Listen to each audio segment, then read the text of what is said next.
Kenyans, you chose a few of us, very few in terms of percentage, to assist you in the management of the affairs of this country.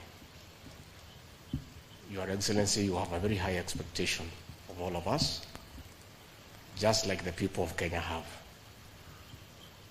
The President of the Republic of Kenya, seated here today, signed a 5-year contract with the people of Kenya, subject to renewal on performance and subject to termination on non-performance.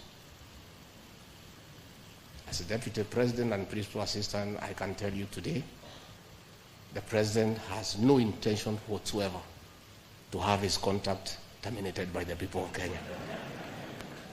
His very intention is to have it renewed, and therefore those working under him must perform and perform efficiently. So on a day like this, what I have seen this morning, I'm a bit worried. The day you are signing performance contracts is a very important day because it marks the beginning of performance. Mimi najua ni mzee hii boma hapa ya nyumba kumi hapa kwa hii Ikulu. Nataka nimwambie siri kidogo tu, especially those of us who came with the president from the political space and who are his friends, and we assisted him to become president. Once he gives us a job, that is the termination of that friendship. The friendship with the president will be based on nothing but performance. Performance. And me, I know. Mimi masomo yangu yuko chini kidogo, lakini I know a few things. Mimi, I know my relationship with the president is not based on my 20-year friendship with him, and I assisted him in the campaigning. It is based on performance. And I know if I don't perform, that relationship will be strained. I want to urge you today when he's here, please perform. Perform. Because the president has a performance contract with the people of Kenya, and it is your performance that will assist him to fulfill that contract. So let us all do what we have to do, and let us be efficient. When I joined the Kenya School of Administration, in those years we were taught the worst style in management is management by crisis, known as firefighting. That is what most of us have been doing. You wait until the last minute, there's a deadline, is when you are running around. Your Excellency, before I call you, I just wanted to comment about one matter. Last week, you took a decision to limit foreign trips by all these citizens here to a certain number in a year, which is very unfortunate. That should not have been the case. People should have regulated themselves to travel when it is necessary. But because of the opulence, that all ministers and PSs were out of the country most of the time, the president had to put a stop and say you can only do so much. And sometimes I wonder, why do you have to honor every invitation that you have been given to every country?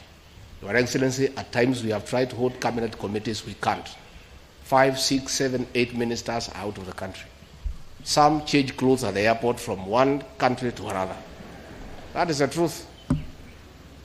Why can't you regulate yourself?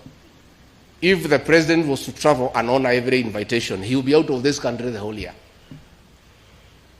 You just have to decide what is useful and other things you can leave to our ambassadors out of the country. Please let the president not limit your travel. Just be responsible. You have a work to do, and the work is here in Kenya.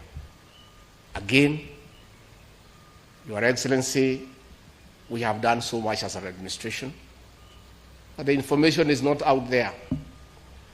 Our ministers are quiet.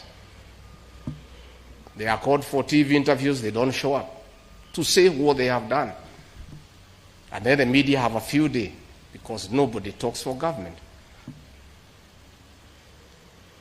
I would rather we spend more time explaining to the people of Kenya what we have done in our respective dockets as opposed to travel.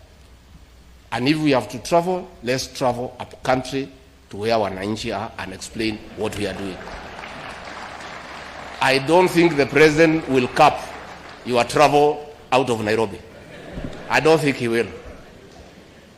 I don't think he will. So mimi nimemwibia siri tu kidogo kama mzee nyumba 10 hapa. Niona watu wale wamechelewa, nikaona rais unaniona ninamjua. Nikaona uso yake nikajua hapa kimeumana. Sababu leo ni siku ya performance contract. Ile siku muhimu sana ya kuja kuweka. Na wewe umefika pale, rais amekaa. Tayari amekaa na ndiye rais wa Jamhuri ya Kenya. Wewe umechelewa ukiwa kuona nani? Who else have you gone to see? These are things myself I don't understand. As I said, mimi sielewi. Mimi mambo ingine sielewi. So mimi boss nachunga kazi yangu. Unajua rais, tangu uniteue, I've been late in your meeting one day only. Na rais, wewe ndio ulinichanganya siku hiyo. Because ulisema utatoka hapa saa 1:30 tukutane airport saa 2, ukatoka saa 12:30. Sasa by the time nimefika nikakuta umeketi. And I was embarrassed because where else was I when my boss is seated waiting? Where else would I be?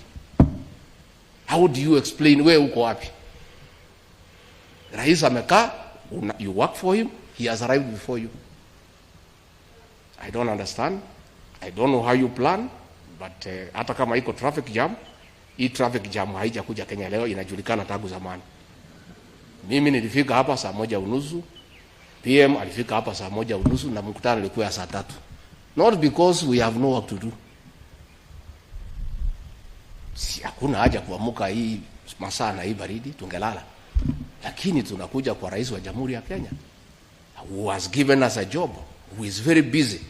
Wewe utachelewa ukiwa wapi?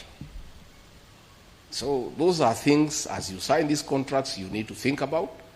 But I want to assure you, from what nimesikia asubuhi, from today, tufanye kazi.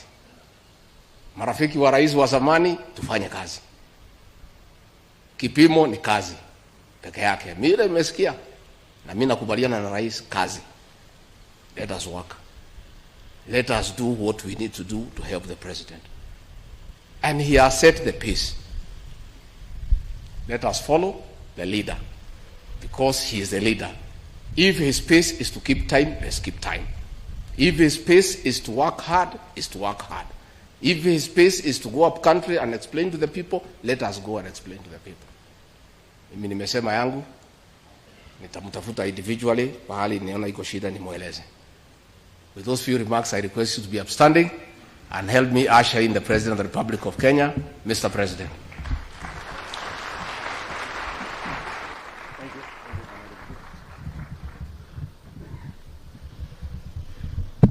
Thank you very much. Let's take our seats. Asanteni sana. Mr. Deputy President, Prime Cabinet Secretary, Ministers, PSS, our good ambassadors, the representation of the Council of Governors, the representation of Parliament present, chairs of parastatals and CEOs, ladies and gentlemen, good morning.